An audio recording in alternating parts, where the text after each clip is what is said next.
hapon po, no? At hindi na tayo nakabrigada dahil dire-diretso po yung check-up ni mama. Tapos bukas pa ako, papasok muna ako. At tutulong din naman kahit papaano. Yan, wala siyang kasama bukas, pinapahanap ko na lang. Baka sila tita ko. O bukas po magdadala tayo nitong mga to, no? Yan, okay? 2 pesos isa. Minimum 50 pieces po. Ito, idadala ko na to. Tapos plastic, no? Para, or ipa-plastic ko na ng 50 pieces para abot na lang na abot sa mga gustong bumili bukas sa school, no? Okay? So, yan, nangunguha pa tayo ng mga itlog nila. Itong mga to. Ayan. Ito mamaya pa mangingitlog to. Pansin ko nung lumamig po.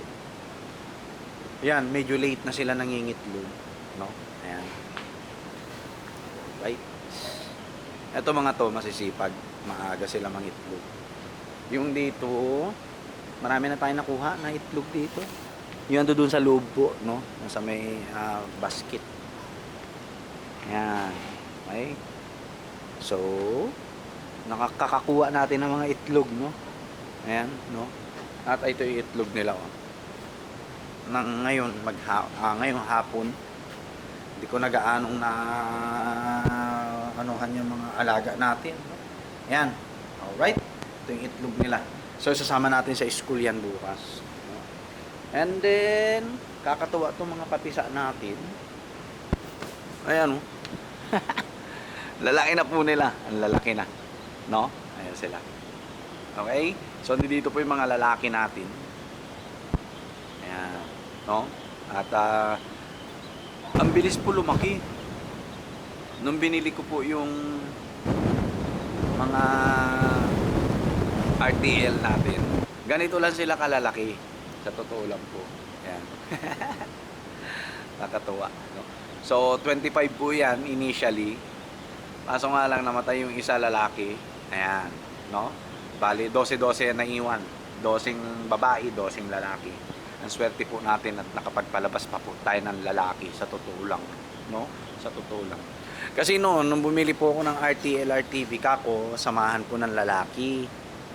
No? At na 30, tapos 70 na inahin. Hindi naman nangyari. No? So, yun, buti nakapagpapisa pa tayo, no? Ang swerte natin.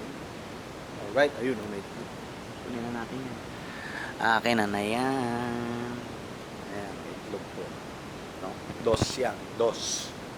Okay? Dos yan. So, bukas magdadala tayo sa school, no? Para at least, habang, nakikibriga-brigada doon, baka may maghanap, may maibibigay po tayo, no? So, yan.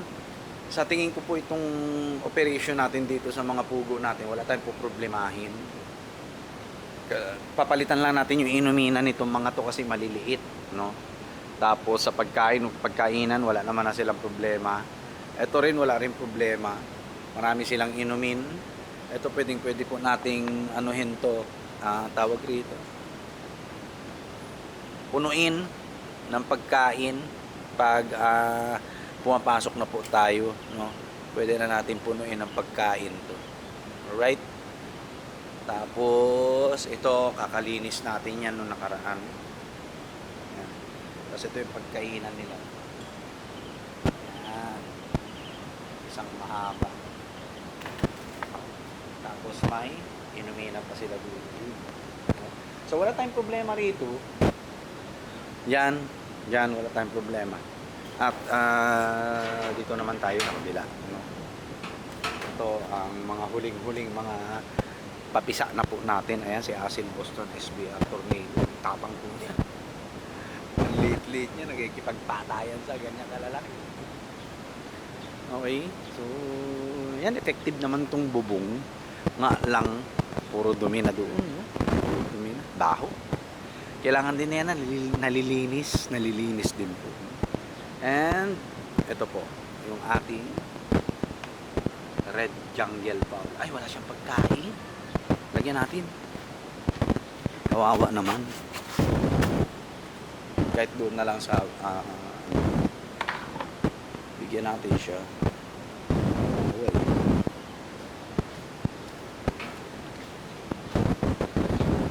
I'm not sure, no, kung ano na ba itong status ng species na to. Kung ano po ba, endangered, vulnerable, or ayan. Kawawa siya, yung ano niya, yung ano, papalitan natin yan. Yung tali ng paa niya po masyado mahigpit, no? Yan siya. Yan po ang itsura ng wild chicken. And then, ito magkakaproblema tayo dito, magkakasakit itong mga to. Kasi po, nababasa po yung loob ng scratch pen, no?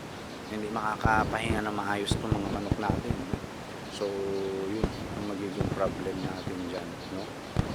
Anyway, malalaki naman na itong mga to. Matagal na naman ulit tayo bago magpapisa, sa totoo lang. Matagal na naman po. Tumama lang naman tayo eh. Dalawa yung 5K sweater natin dyan. Kaya magtingin tayong itlog. Oop! Ayun! May dalawa rito. Ayan o. O, diba? Diyan. Diyan nangingitlog din po sila. Tapos, dito sa dyan. Ayan, dyan po sila. Nangingitlog itong mga inahin natin. Ayan, dyan. Tapos doon. Okay? May itlog tayo. Diba?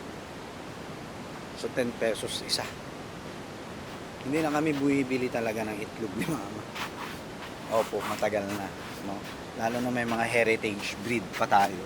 As in, hindi na po kami buwibili ng itlog. Yan. No? Actually, mas maraming gamit ang itlog ng manok, no? Kesa sa pugo. Ewan ko, no? Yun yung para sa akin. Mali yung term ko siguro.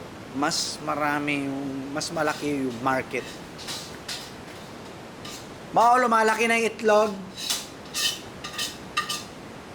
Ayan. Ah.